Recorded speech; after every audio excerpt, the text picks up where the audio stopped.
Let me ask you, because I'm not a goaltending expert. You're definitely more of one than me.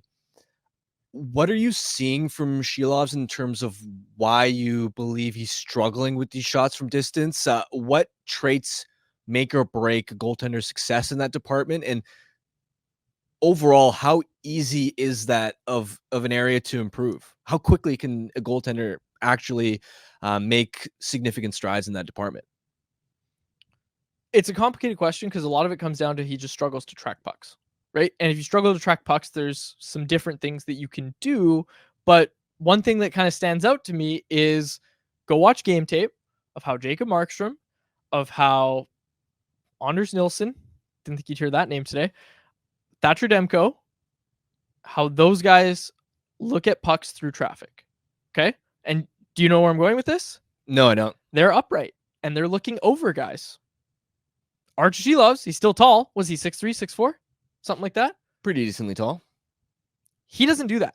He doesn't look over guys. He's looking around and through guys. And when you're doing that, like if you go watch a lot of those goals, Šilovs will be down and he's not down, but he's not upright the way Demko is. Demko's like up looking through traffic and he's able to drop quickly, right?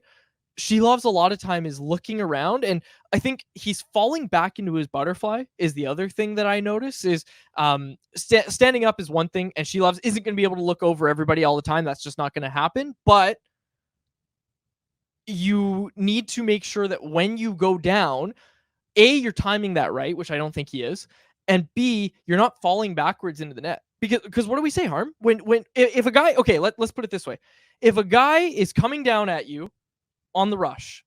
No, bad example. If a guy is standing at the point and just takes a slap shot, right? What do you want to do as a goalie? Are you coming out or are you falling back in the crease?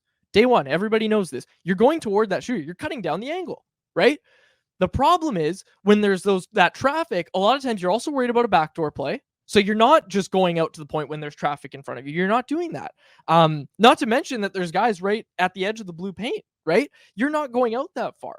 The big thing that I've seen with Šilovs is yes, looking around. Like I think the head is too active. Like you need to limit that movement and you need to keep your eyes on the puck. And I think there's a lot of times where he loses sight of the puck. And I mean, we know that to be true from what we've seen. But when it comes to cutting down the angle, I think what's lost on so many goaltenders is when there's that traffic and you know the shot's coming, which Šilovs does at some point, you drop down and you default into the butterfly and you fall back. You don't want to fall back because again, if you fall back, great. You're probably going to stop if it's a backdoor deflection or whatever, or a deflected puck. You're probably going to stop it, right? Because you're back, right?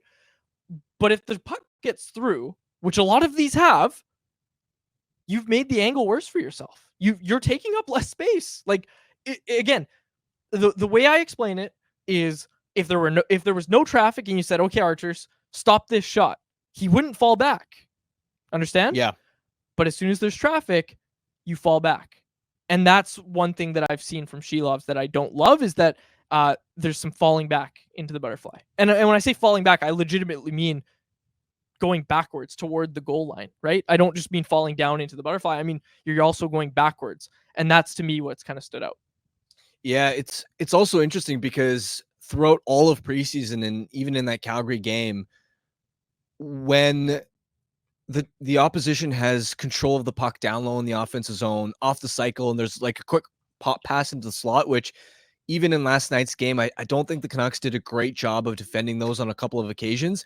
He is so quick at reacting, and especially off broken plays, is able to make really difficult saves. So it's such a contrast where you almost want him facing at this point actual scoring chances rather than these shots from the point, which he just isn't able to track. And I loved your explanation and breakdown of that.